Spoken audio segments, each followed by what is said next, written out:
All right. Well, welcome. Thank you guys for tuning in. This is week 2 of something we're calling Processing the Pandemic. Big fan of alliteration. So originally it was Processing the Pandemic with the pastors. That seemed a little much, but Yes. anyway, but we're just going Processing the Pandemic. So thanks for tuning in. If you're watching this live or if you're catching this later on, my name is Jamie Hart. I'm one of the pastors at Crosspoint Winter Park. I'm here with one of the other pastors, Erik Rome. Erik, how are you doing this afternoon? Good. All Good, right. man. Well, I'm excited to be able to do this. Sorry, we had a bit of a something I had to tend to with the family last week, and so we had to reschedule. So if you were tuning in last week and saw, hey, where is the podcast? Apologies for that. But excited to get into this topic, which we'll talk about more in just a moment. But if you missed even week 1, the first episode we did was on grief and just how we process that. And so the whole idea of this is we are experiencing this very unique time. Something none of us have any experience on. We can't go to our parents or grandparents and be like, hey, so tell us what it was like when you lived through this global pandemic. Yes, We're all figuring it out on the fly. Tell me, Daddy, about the Spanish flu again. Correct, yes. So we wanted to do this each Thursday afternoon at 3, just to help us all sort of be thinking through what are some things maybe that God is revealing to us during this time. And so would encourage you, if you find this helpful, to share it with a friend, pass it along. We're praying that it's helpful to you all. It's been helpful for us to just be sort of thinking through some of these things. And as an encouragement as well, if there's any particular questions, something you're wrestling with, something you'd love to hear us discuss, go ahead and email us at elders@cpwp.org, or leave a message for us, a comment on Facebook or on YouTube, and we will be, we'd love to hear from you in that regard. So that's kind of the setup, what we're doing this afternoon. And so I'm going to kind of just get us going by thinking through, Erik, I know you're reading a lot, processing a lot of different things as well.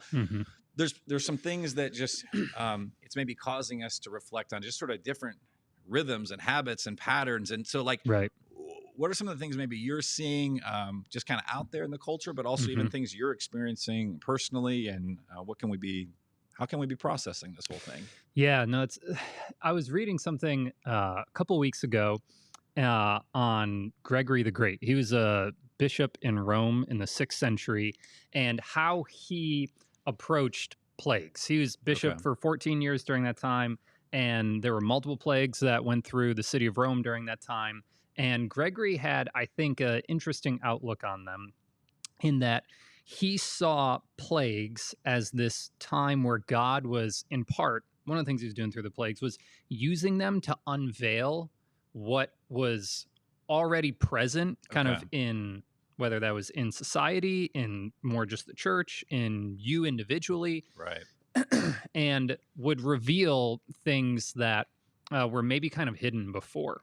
But now suddenly through this plague or through this pandemic, things that were kind of hidden before are now brought to light, brought to the surface. And in a lot of ways, that's true in how the Bible views these big moments in life. A lot of times I think we see the big moments in life as being these very defining moments in who we are. But really, when you look through the Bible, a lot of times these big kind of crisis moments are actually merely just revealing what's already been there. And so as I've been talking with people and even just processing in my own life, processing with my wife, Becca, I think one of the things that we've noticed is in the midst of the loss. So we talked about a couple weeks ago when we talked about grief and just the loss of routine, the loss of structure. I mean, more and more of us now, the loss of finances, the loss of space. In the midst of all of that, I think it's been kind of like Gregory the Great would say, it's been unveiling a little bit about something interesting in our lives. A lot of us that I've been talking to, and myself included, in the midst of the loss, in the midst of all this chaos, are also feeling this odd sense of rest right now. Yeah. That maybe before we were aware that this pace of life I'm on right now is not healthy. I'm anxious. I'm feeling restless. It's kind of this palpable thing in my life. I think for others of us, there was probably this more kind of low grade anxiety, this low grade stress that was probably more like background music to our lives. And so um, you didn't quite know it was there, or maybe you did, but you didn't quite realize how loud it was. And then suddenly someone turns off the background music, and you Right. go, "Oh, It's almost that sound, eerie. yes, that Yes. It's like, sound's wait, what's gone." going And on? so, Yeah. we have, some of this was unavoidable in our lives, with just, certain careers we have or certain stages in life we're in right now. Others of it, though, we had become too busy. And I think there's a sense where the pandemic comes in, and some of those places in life that were causing some of that stress, causing some of that restlessness, causing us to kind of be over busy, suddenly those get shut down, Mm. and that background music goes silent. And we realize, oh, even though there's this chaos right now, I oddly feel at rest. I didn't realize there was this stress or anxiety that I was walking around with, because I was actually going at a pace of life that wasn't sustainable for Right. me or for my family. Right. And Because like the most common thing, right? When you ask people how they're doing, they usually would reply like, "I'm busy." Like that yes, just yeah, seems to be like the answer all the time. yeah, and we put a value statement on that. Like, Right.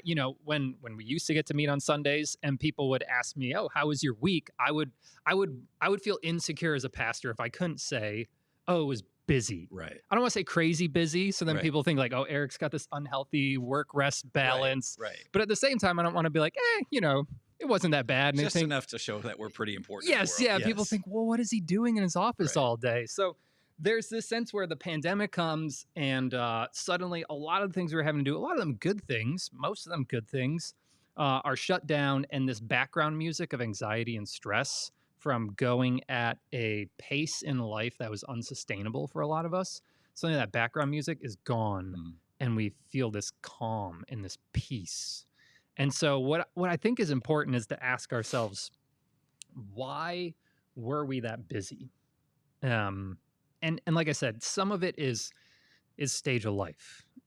Like, Sure. we're getting ready to have our second kid right now. It's going to be a very busy couple months after that happens, and some of us, it's just the spot we're at in our career right now. And so there's some circumstantial things, but I'm talking about more that consistent pace in life where we feel this need to always be busy. Right.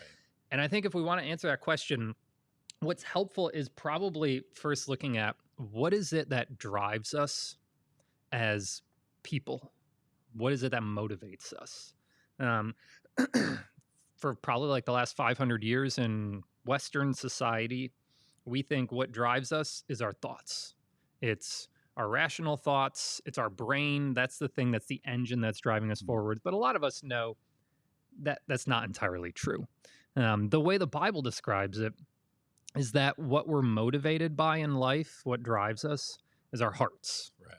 which oftentimes we think of just as emotions, but it's not just that. The Bible says it's Right. it's our emotions, it's also our head and our will, which is another way of just saying love. Hmm. Love is really what we're driven by. And this is where I think it gets interesting. Part of what shapes our love is actually uh, rhythms, routines, habits, structures, uh, something in the church that we would call liturgy, which normally we kind of think of, as just like something on a Sunday morning, but Right. really a liturgy is just a habit, a structure, and a routine that's shaping your love in Right. that moment. It's not Sunday morning, or it's not confined to Sunday morning or even a high church. It's like we all have No, yes. particular liturgies, rhythms. Yeah, it's shaping you towards what it's saying is the best form of life. Right. And there are a lot of, we could say, secular liturgies that we, I think, probably unknowingly a lot of times live by. So, just a couple examples here. So there's the liturgy of the marketplace, which basically says, make and spend more and more and more money in your lives. Then there's kind of the liturgy of entertainment that says, consume as much content as you possibly can. There's the liturgy of the workplace that says, climb the corporate ladder, as fast as you can, sometimes despite, what it costs you or anyone else around you. And not all of these things are necessarily inherently bad, but all of these things today, all of these kind of liturgies that are shaping our loves, shaping what we think kind of the good life or the best life that there is for us is, all of these liturgies are in hyper mode right now. And I think a lot of us would agree with this. There's this pressure that we feel to optimize every square inch of our lives, Right. to try to squeeze out as much life as we can out of every hour of the day possible. And I think this is in part what's contributing to that sense of stress or anxiety that when something like a virus hits and puts a lot of these good things that we would put in our lives on hold, suddenly we feel oddly restful. Right. Because that pressure to optimize every moment of life around these liturgies that we a lot of times unknowingly have just started following and allowing to shape us, suddenly that pressure's off, that optimization is off, and we feel kind of like the calm waters that we're in right now. Right. And so I think we have the opportunity right now, if we can stay present in what this virus is unveiling just in our own selves and think like Gregory, the great, what is this revealing that maybe before I wasn't able to see, or maybe I did kind of see, but not to the depth that I was able to see right now. Right. It's revealing far more like, oh, this problem's maybe a little bit deeper, bigger than I was willing to admit before or even see. Yeah. Yeah. I think if we can listen to that, then I think we have the opportunity right now to hit the reset button on some or maybe all of those kind of rhythms, habits, structures, liturgies that we were unknowingly living by. And so I know this is something that we've talked a lot about and have done some teaching on. As you think about it, if someone were to come to you saying, you know what, this is right, I'm realizing this in this pandemic that I was living by these kind of secular liturgies that were shaping my loves, shaping me in this vision of what they were saying the good life is. And I want to reset some of those things. I want to have a liturgy to life now that best brings me into living in communion with Christ. How would you help someone kind of rebuild that? Yeah, it's a great question. As an aside, was Gregory born the Great? Was that like, how does one get the Great as a last name or something? Be known as anyway? So I've taken us off course, but that's what pops into my brain when I'm like, oh, that's interesting. I would like.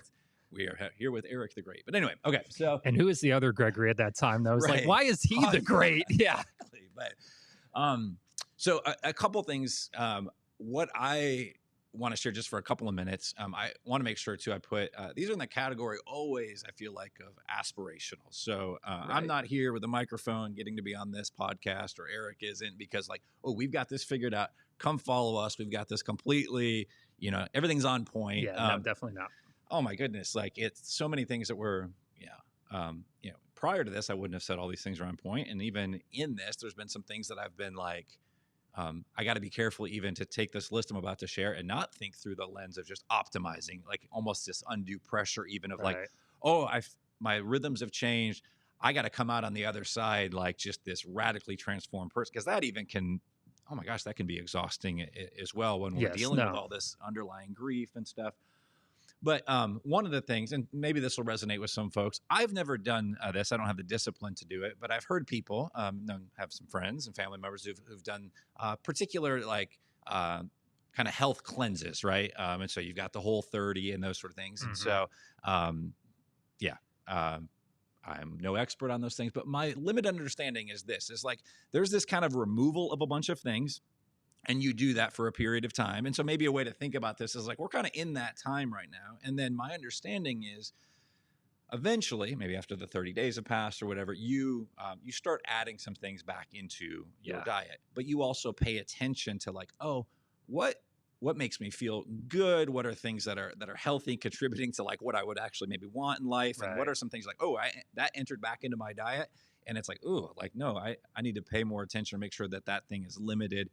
And so, I mean, I think in a weird way, maybe for us to be thinking through that in this time and place of like, okay, there's a lot of things that have just, we didn't pick it, but it have kind of been stripped away like kind of a forced cleanse. Correct. Yeah. Yes. And so what can we even be doing right now of sort of thinking through like, what, like you said, what rhythms, what patterns, habits, liturgies can we be adding back in, or making sure maybe we had some of these And if we were good with some structure and liturgies, maybe the chaos of this has taken us out of that. So maybe for some of us, it's recapturing those particular things. But a few things that I'm thinking of, and I'll start by reading this quote from C.S. Lewis, who talks about like when we start our day, like what we're up against. And I think this is helpful. And then the things we'll talk through, these practices, I think are just gifts that the Lord has given to us to help sort of rightly orient our loves that you spoke of. Because at the end of the day, it's all about this pursuit of Christ, of our intimacy with him, belonging with him. Lewis says this. He says, the real problem of the Christian life comes where people do not usually look for it. He says, it comes the very moment you wake up each morning. All your wishes and hopes for the day, they rush at you like wild animals. And the first job each morning consists simply in shoving them all back and in listening to that other voice, taking the other point of view, letting that other larger, stronger life come flowing in, and so on all day.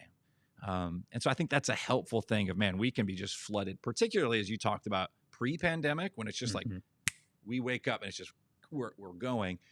We can still feel that. How do we direct our energies? And so if this, again, figure out what works for you. But I've got just 5 things. There could be more. But the first is helping just establish like your devotional life. And so a couple of resources too that I would recommend, and we can put links to these later on. The Common Rule by Justin Early, something we went through as a staff, is a very, very helpful book.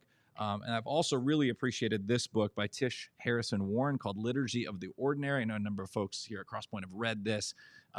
Very, very helpful in just some of the things that we're talking about. But maybe just to sum up that very first point, devotional, think about this. If you could wake up every morning, all right, and think devotions before device, I think that'd just be a very helpful place to start. Like, because our temptation, maybe your phone is your alarm clock, whatever, we just get it. And that even in itself is like a wild animal rushing at us. And we have to like, okay, how do we push that away? And if you're like, well, I do my devotions on my device, great. But I think the overall point is so often we can just get kind of sucked into that. So devotions before device. So think devotional. I also think we got to be thinking through relational. So we got devotional, relational. Hebrews chapter 10, 23 to 25 speaks of this. It says, let us hold fast the confession of our hope without wavering. All right. For he who promised is faithful. Man, don't we need that reminder right now to know that God is faithful? And let us consider how to stir up one another to love and good works. And so even that clinging to the promises of who God is, the writer of Hebrews is sort of embedding that within kind of this reminder, this call that we are relational beings. And so right now we're limited in how we typically function relationally because of stay-at-home, shelter in place. And, we're and all all isolated. Right. But these words are still true. Like there's no asterisk in the Bible that says when it gets to verse 25, all right, not neglecting to meet together as is the habit of some, but encouraging one another. And all the more as you see the day drawing near. It doesn't say, hey, if you're in a global pandemic, you can completely just shut out community. Like if anything, we need it more than ever. And it's a challenge, and we're feeling like Zoom fatigue. I mean, that's a real thing physiologically, all of that. But let me encourage you as much as you can, figure out ways to stay connected, particularly to other people within the body of Christ. And so devotional, relational. I also think how we frame and think about our vocation. So devotional, relational, vocational. Yes, these all end in AL. So we're just keeping that pattern going. Eugene Peterson spoke of this thing called vocational holiness. And in this particular book, she references, I'll read this quote.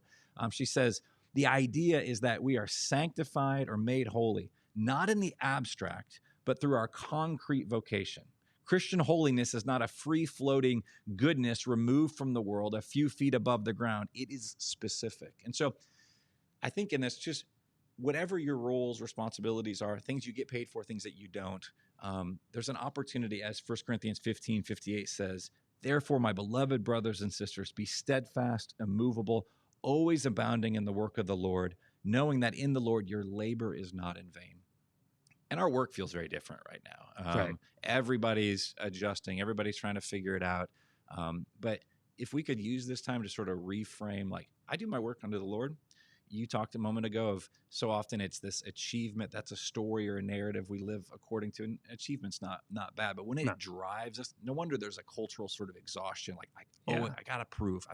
I never measure up. And so what if we saw like, no, we're freed.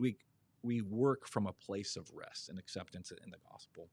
And so all of these things, I think relationships, time in the word, prayer, your devotional life, helps form that. I also think very pragmatically, like Easter should remind us of many, many things. One of which is that the body actually matters, that we're not just these disembodied spirits. Jesus didn't come back as like this ethereal sort of floating thing. Right. It's like flesh and blood. Thomas is doubting, and Jesus is like, well, here, look at my hands. And so don't ignore the reality. I think even a rhythm or habit to be establishing, working on during this time is, are you paying attention to what you're eating, how much sleep you're getting? Some of us, it would serve us really well to not stay up till 2 a.m. binge watching a show, but rather like, how can I actually establish some rhythm so that when we get on the other side of this, we're living some of these things out, I think would serve us all well. And again, this is not me saying I do this perfectly. All right. Lastly, thinking through rest. The word I wrote down, sabbatical. Now, I don't mean, hey, you get to go off for like many, many weeks and go do this, but what kind of rhythms of just at a daily, like mini little Sabbaths throughout the day where you're just pausing to pray, to remind yourself of the gospel, taking time on a Sunday. So we have to gather in a whole new way. And what we're doing, live stream, all of that. But I still think setting that day apart for a Sabbath to tune in and to worship with God's people, even obviously it's on different medium right now. Yeah. All of that is hugely important. And so there's a quote, I'll read this just in closing. And so kind of the summary again was just be paying attention to your devotional life, relational, vocational, like that really does matter, your physicality, and then Sabbath rest. M. Craig Barnes wrote this. It's a little bit lengthier, but it gets to what you were talking about. Sabbath, because Sabbath is this declaration that I am not what I achieve or do, and we can just rest. And so combating that narrative. I mean, Sabbath is one of the most powerful liturgies to say, no, I'm going to train my loves to like remind myself of who I am in Christ. And he says, from the beginning, we have been created to be receivers, not achievers. Nothing is more countercultural to contemporary Americans. We have been raised to set our goals high, work hard, achieve our dreams. Clearly, he says, there is merit to this work ethic, but it does have limits. And the greatest one is that it seduces us into thinking that we are creators of our own destinies. The only destiny that comes from reaching for whatever we want is finding ourselves east of Eden. So that's kind of the result with it, separation from God. Every page of the Bible presents God as the achiever and us as the receivers of this sacred good work. Every day this week, you have to decide if you want to achieve your life or receive it. If you make achieving your goal, your constant companion will be complaint because you will never achieve enough. Now, that's super convicting because I wish I could say, oh, my joy in the Lord is increasing, but it's a battle. I mean, there's a lot more complaining that I'm doing, and it's because I'm not receiving. I'm still thinking in this narrative of I got to achieve, I got to do more, I've got to optimize, right? Yeah. As you said. And so he concludes this way. But if you make receiving the goal, your constant companion will actually be gratitude for all that God is achieving in your life. I'm not certain, he says, that there are such things as measures of our spirituality, but if there are, then gratitude is probably the best one. It indicates that we are paying attention. And that's what we're talking about here. Like, can we pay attention to what the Lord, like you said, this unveiling, this reveal, like it would be a travesty if we got on the other side of this and didn't pay attention to and see the opportunities amidst the challenges. We're not denying that there are challenges. But yeah, so that would be my encouragement to people, making sure we're thinking through. And if you're wondering, like, where's the spiritual category? All of those are, right? So, and I think the encouragement that I would give maybe to close would be, as we think about, like we said, this pandemic unveiling that for a lot of us, we were out 5 nights a week.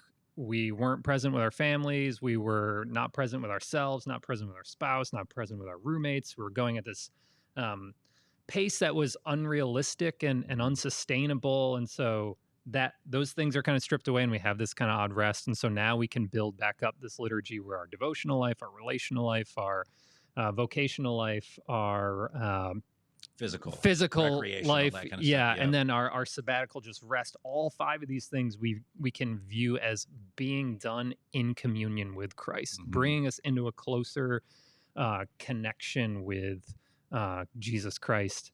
My encouragement would be start on those things now.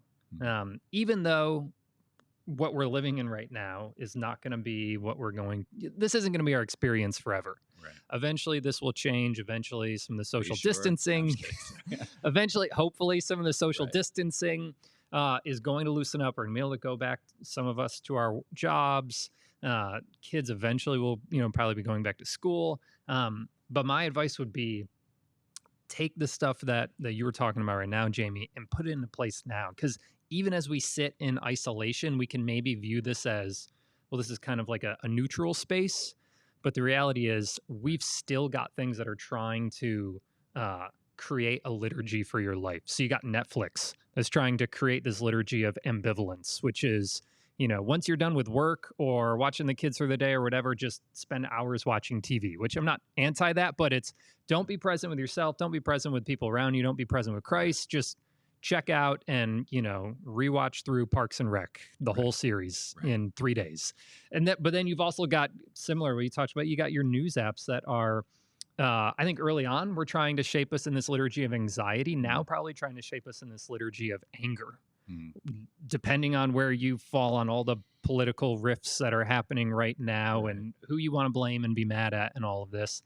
And so I think right now I would say even see this time as a chance to start to build in some of these habits in quarantine time, knowing that it'll be different when we're done. But even right now, we have a space to just start exercising some of those muscles, thinking through just in this unique time and space what some of these things can look like, knowing that the promise is, because what we celebrated a couple weeks ago, because of Good Friday, because of Easter Sunday, we know by faith, not because of anything we've done, by grace, Christ by faith is present with us in everything we do. And so we get to look at all of life being lived before the face of God. And I think that's really an incredibly hopeful thing for me right now to even be thinking about. Absolutely. Yes. Well, thank you everybody for tuning in. I would encourage you in a couple of things. Again, if you got a particular question or topic you'd love to hear us address in the weeks ahead, please leave a comment, email us at elders@cpwp.org. If you found this helpful, if you're watching on YouTube, you can go ahead and subscribe or follow us on Facebook. Share this with somebody that might be encouraged by it as well. And just know we are praying for you. We very much look forward to today being able to be back present with you all in person, but trusting that the Lord is working in this time, in this space. And so I would encourage you in these things. Thanks again for tuning in, and go in peace. Be the church.